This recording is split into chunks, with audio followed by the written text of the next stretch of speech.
के द्वारा हुआ अथवा सुरुचि के पुत्र उत्तम के द्वारा हुआ, उसका कल्याण तो ध्रुव के द्वारा ही हुआ। महाराज, ध्रुव जी को लेकर सुनीति राज्य से बाहर रहती हैं और राजमहलों में सुरुचि के साथ उत्तानपाद रहते हैं।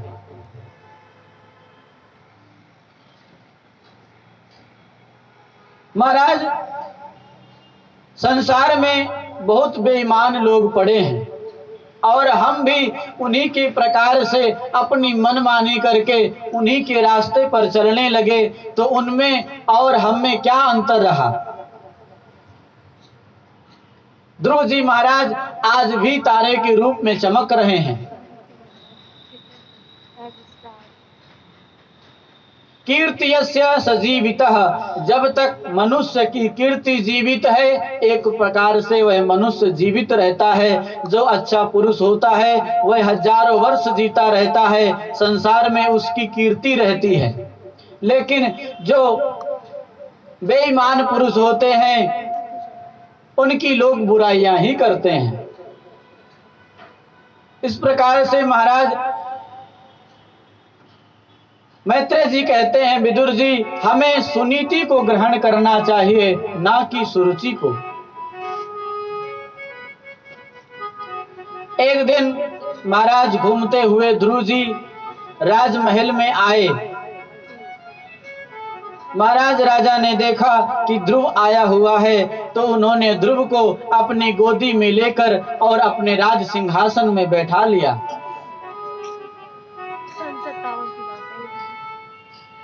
यह देखकर महाराज सुरुचि कहती है, ध्रुव का हाथ पकड़ के उसे नीचे फेंक दिया और कहती है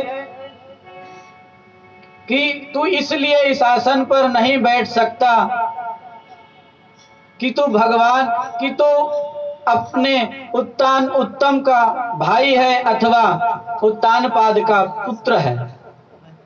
महाराज, अगर तुझे इस आसन पर बैठना है तो जा पहले भगवान का भजन कर, और भगवान के भजन करने से जब भगवान प्रकट हों और वरदान मांगने को कहें तो भगवान से मांग लेना कि मेरा जन्म सुरुचि के गर्भ से हो, तब इस आसन पे बैठने का अधिकारी तू हो सकेगा। यहाँ पर महाराज सुरुचि ने भक्त और भगवान दोनों का अपमान किया है। भगवान से भी बड़ा सुरुचि ने अपने गर्भ को बताया। इस प्रकार महाराज ध्रुव जी रोते फुंफकारते और महलों से बाहर आ गए, अपनी माता सुनीति के पास आ गए। माता सुनीति ने पूछा, पुत्र क्या हुआ? मातु शपत्न्या सदुरोक्ति विद्ध स्वसन्नरुषा दंड हतो यथाहि हित्वा मिषन्नं पितरं सत्यवाचो जगाम मातुः प्ररुदं सकाशम्। महाराज, रोते हुए ध्रुव अपनी माता के पास पहुंचते हैं, लेकिन रोने के कारण उनका कंठ अवरुद्ध है, वह कुछ नहीं बता सके अपनी माता से। लेकिन उनके जो सखा थे उन्होंने जैसा सुना था, जैसा देखा था, उसी प्रकार उन्होंने माता सुनीति को बता दिया। क्योंकि बच्चों का स्वभाव एकदम शुद्ध होता है, वह जैसा देखा वैसा ही बता दिया। महाराज, यह सुनते ही माता सुनीति का हृदय जलने लगा, अत्यंत कष्ट हुआ। जैसे खिला हुआ फूल मुरझा जाता है, इसी प्रकार माता सुनीति का मुख एकदम मलिन हो गया। लेकिन फिर भी उन्होंने सुरुचि के प्रति एक भी अपशब्द नहीं कहे और ध्रुव जी को समझाने लगी कि वह तुम्हारी माँ है, अपने माता के प्रति कुछ अनर्थ अथवा अनर्गल मत सोचना। तू अपने पिता का परिचय पूछता था, आज तक मैंने तुझे तेरे पिता का परिचय नहीं दिया, लेकिन आज उसने तुझे परम पिता परमेश्वर का परिचय दिया है और इस अवसर को छोड़ना मत। महाराज ये सुनकर ध्रुव जी महाराज को आश्चर्य हुआ। वह कहते हैं कि उसने मुझे अभागिन का बेटा कहा, आपको गाली दी। सुनीति माता कहती हैं, मैंने कब अपने आप को भाग्यशाली माना है, और तुझे उसने भगवान की प्राप्ति का रास्ता बताया है, तो तू उस भगवान को प्राप्त कर। उन्हीं भगवान की कृपा से ही तुम्हारे पिता को राजगद्दी प्राप्त हुई है, और वह भगवान ऐसी गद्दी प्रदान करते हैं कि जीव जन्मांतरों तक उस गद्दी से वंचित नहीं होता। महाराज ध्रुव जी पूछते हैं कि वह रहता कहाँ है,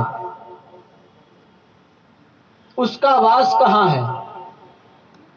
माता सुनीति कहती हैं कि वह सर्वत्र है, हरि व्यापक सर्वत्र समाना, प्रेम ते प्रकट होई मैं जाना। हो हरि व्यापक सर्वत्र समाना, प्रेम ते प्रकट होई मैं जाना। सिया राम जय जय राम, सिया राम जय जय राम।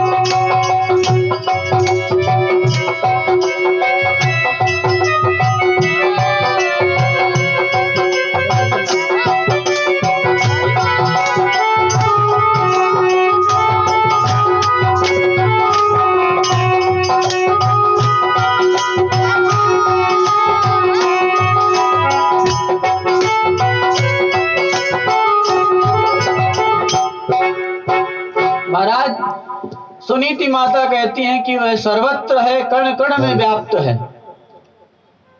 ईशावास्यमिदं सर्वं जले विष्णु, स्थले विष्णु, विष्णु पर्वत मस्तके, ज्वाला माला कुले विष्णु, सर्वं विष्णुमयं जगत्। वेदे रामायणे चैव पुराणे भारते तथा आदौ मध्ये तथा चान्ते हरि सर्वत्र गीयते। वह हरि सर्वत्र व्याप्त है। ध्रुव जी ने पूछा, अगर वह सर्वत्र है तो दिखता क्यों नहीं है। माता सुनीति कहती हैं, कुछ चीजें ऐसी होती हैं जो दिखाई नहीं पड़ती। जैसे दूध के कण कण में घी व्याप्त है, लेकिन वह दिखाई नहीं पड़ता। उसको जमाने के बाद जब हम मंथन करेंगे तो उसी दूध से वह घी प्रकट हो जाता है। मेहंदी के कण कण में लालिमा है, लेकिन हमको वह बाहर से दिखाई नहीं पड़ती।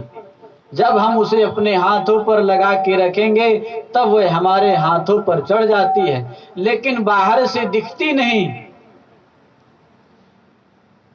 फूल के कण कण में सुगंध भरी है, लेकिन वह सुगंध हमें दिखाई नहीं देती।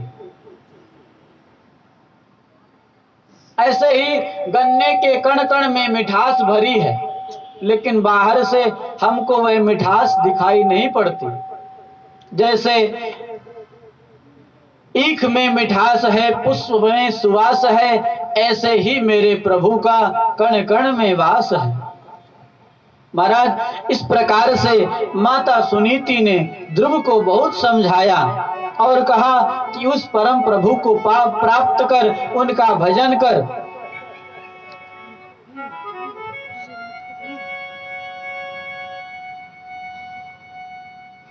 ध्रुव जी महाराज कहते हैं, वह मिलेगा कहाँ।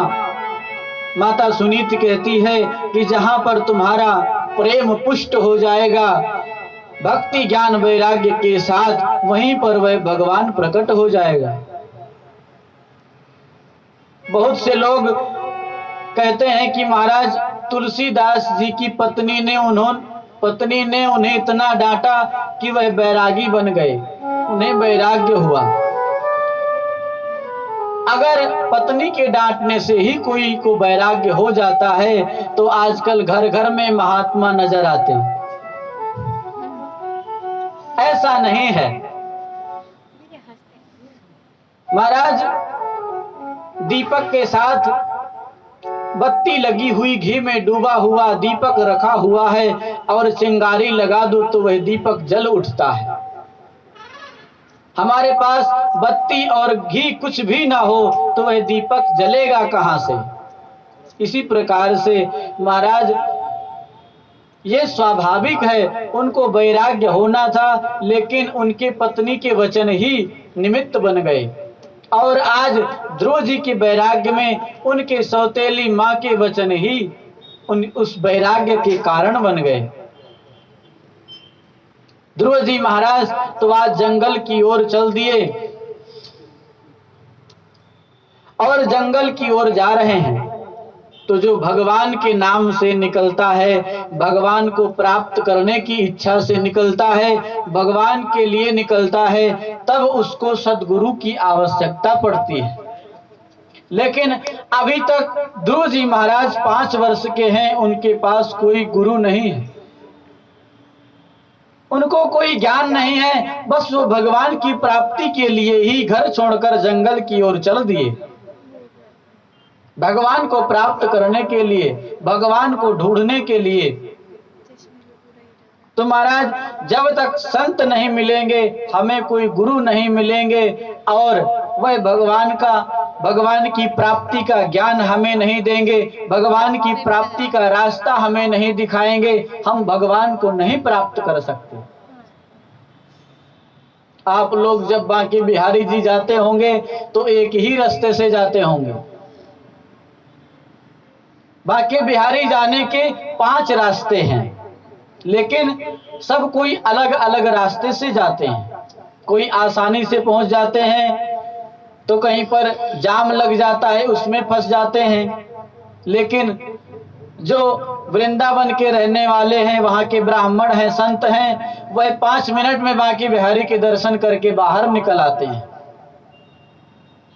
तो हमको भगवान की प्राप्ति का रास्ता दिखाने वाले जब तक गुरु नहीं मिलेंगे, तब तक हम कुछ नहीं कर सकते। बिन गुरु भवनिधि तरई न कोई, चाहे जो बिरल जी शंकर राम होए। राम सिया राम जय जय राम। राम सिया राम जय जय राम।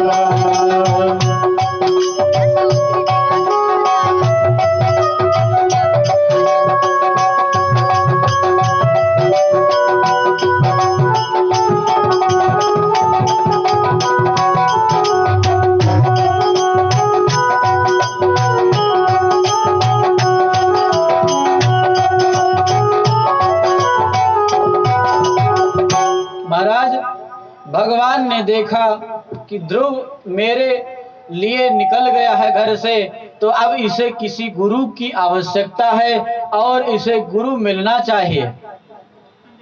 तो बिनु हरि कृपा मिले नहीं संता, जब तक भगवान की कृपा नहीं होगी तब तक संत भी नहीं मिल सकता, हमें गुरु भी नहीं मिल सकता।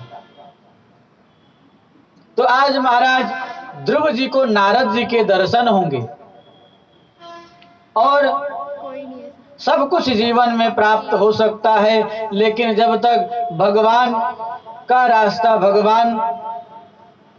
भगवान की प्राप्ति का सरलतम साधन गुरु नहीं बताएंगे, तब तक हम कुछ नहीं कर सकते। जीवन में सब कुछ प्राप्त हो सकता है।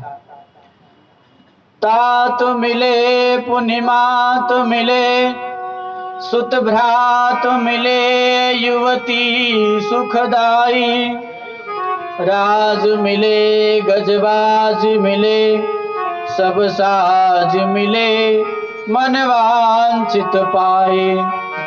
लोक मिले परलोक मिले, विधि लोक मिले मन वांछित पाए। सुंदर और मिले सबही, सुख संत समागम दुर्लभ भाई।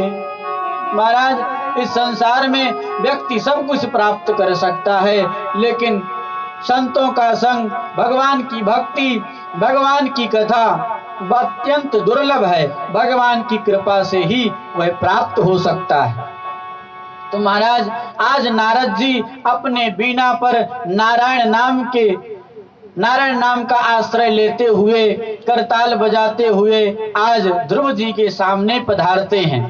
नारायण नारायण नारायण नारायण नारायण नारायण भज नारायण भज नारायण भज नारायण नारायण नारायण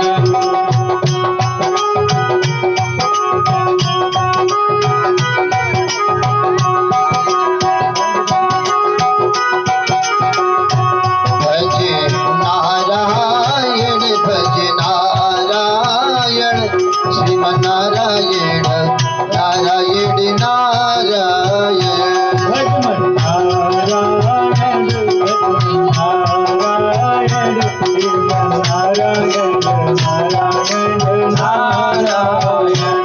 लक्ष्मी नारायण नारायण नारायण लक्ष्मी नारायण नारायण नारायण लक्ष्मी नारायण नारायण नारायण लक्ष्मी नारायण नारायण नारायण भज नारायण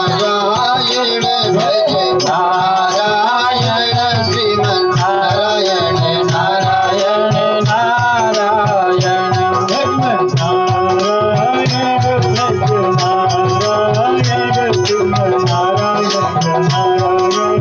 नारायण श्रीमन्नारायण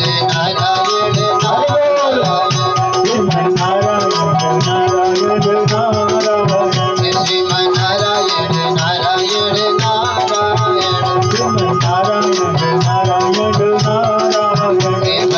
श्रीमन्नारायण नारायण श्रीमन्नारायण नारायण नारायण भज नारायण भज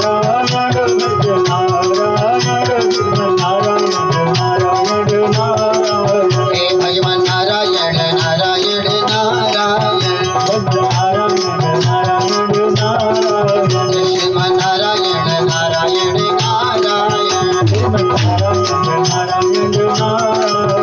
भगवान नारायण नारायण नारायण बोली भक्तवत्सल भगवान की।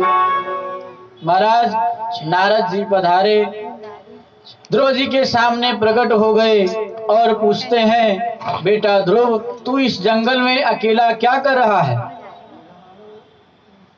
ध्रुव जी महाराज नारद जी को प्रणाम करते हैं और अपनी सारी व्यथा कथा नारद जी को सुना देते हैं। नारद जी महाराज मन मन मुस्कुराए और कहते हैं, अहो तेजः क्षत्रियाणाम, देखो इन क्षत्रियों का तेज 5 वर्ष का बेटा अपनी सौतेली माँ के वचनों से व्यथित होकर आज जंगल में भगवान की प्राप्ति के लिए निकल पड़ा है।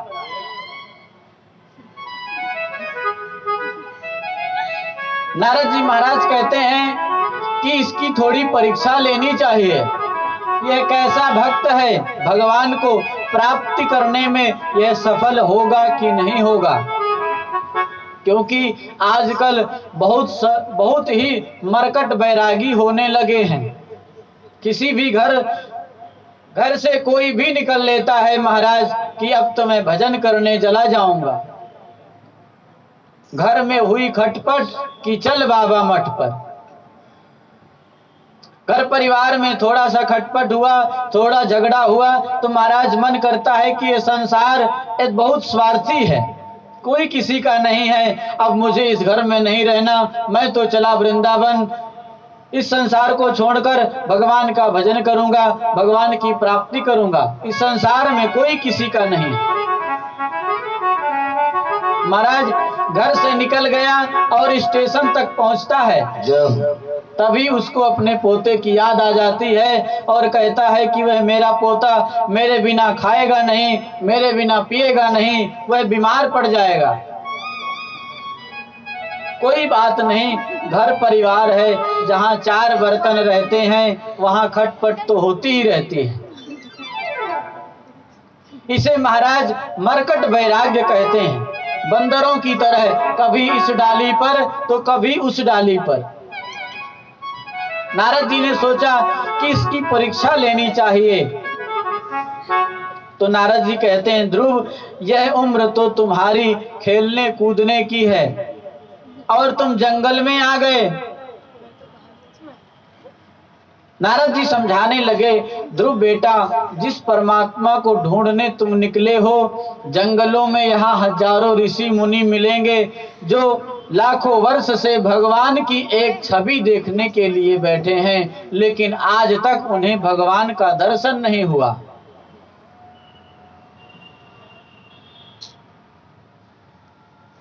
इस प्रकार से महाराज नारद जी समझा रहे हैं कि वह तुम्हारी माँ है और माँ की वचनों का इतना बुरा नहीं मानना चाहिए। नारद जी बहुत समझाते हैं। ध्रुव जी महाराज कहते हैं कि गुरुदेव, जिस प्रकार से छलनी को लेकर कोई गाय दूहने बैठे तो क्या वह दूध प्राप्त कर सकता है? छलनी को लेकर कोई दूध दूहने बैठे तो क्या वह दूध प्राप्त कर सकता है? उसी प्रकार आज जो मेरा हृदय है वह मेरी माता के वचनों से छिन्न भिन्न हो गया है। मेरे हृदय में इतने छिद्र हो गए हैं कि आप जो यह अमृत वर्षा बरसा रहे हैं, इतना अच्छा ज्ञान उपदेश दे रहे हैं, मेरी कुछ समझ में नहीं आ रहा। आप तो भगवान की प्राप्ति का रास्ता बताइए, भगवान कैसे मिलेंगे वह आप मुझे समझाइए। महाराज ये वचन जब ध्रुव जी के सुने तब नारद जी कहते हैं कि यह परीक्षा में पास हुआ, यह भगवान को प्राप्त कर सकता है।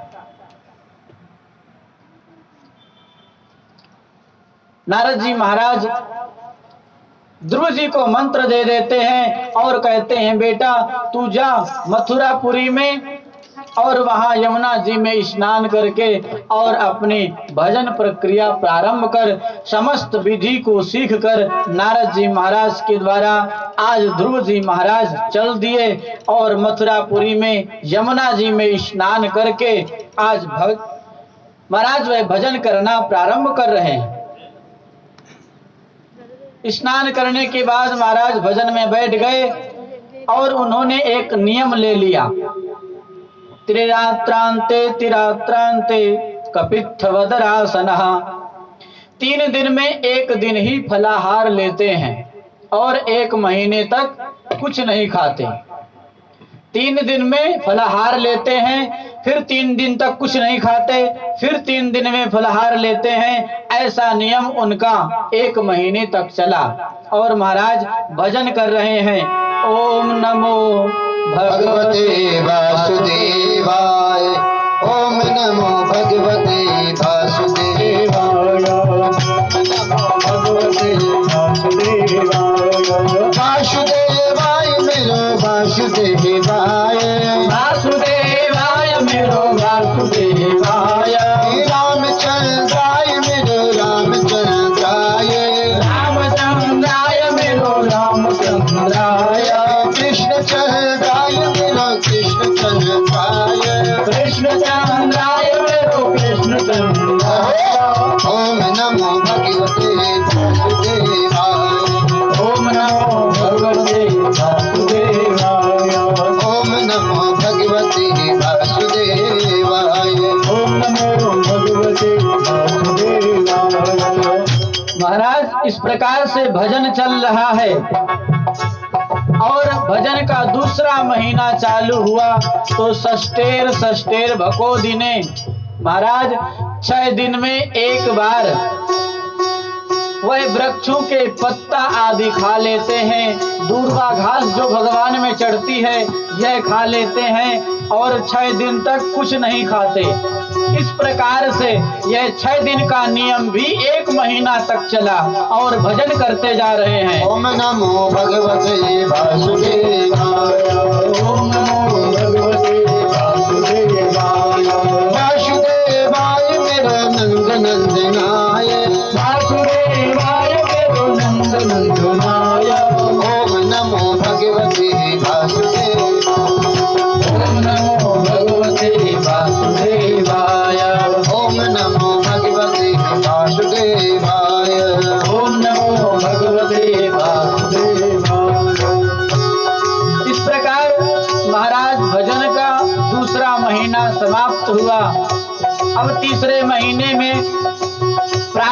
खाते हैं।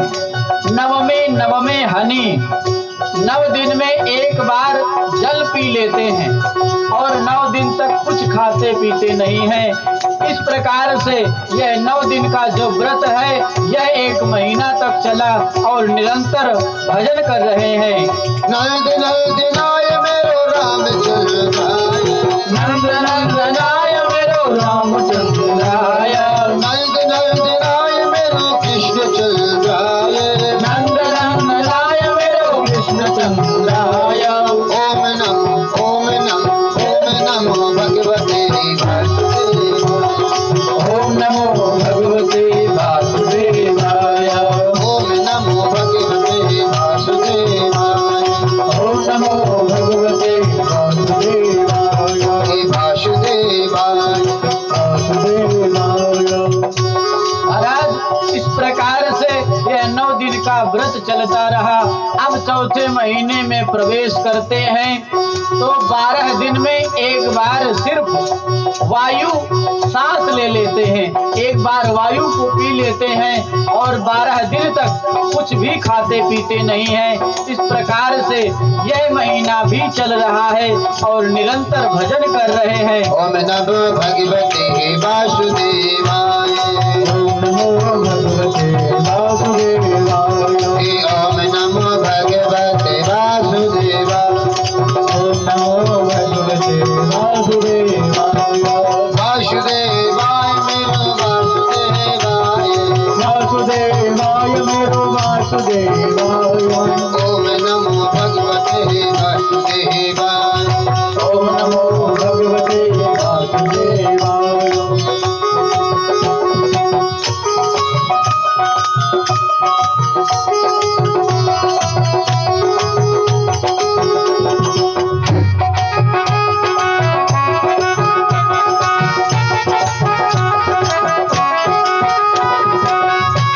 कृष्णा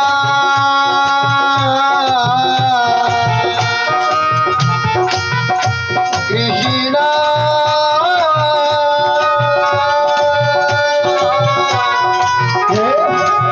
कृष्णा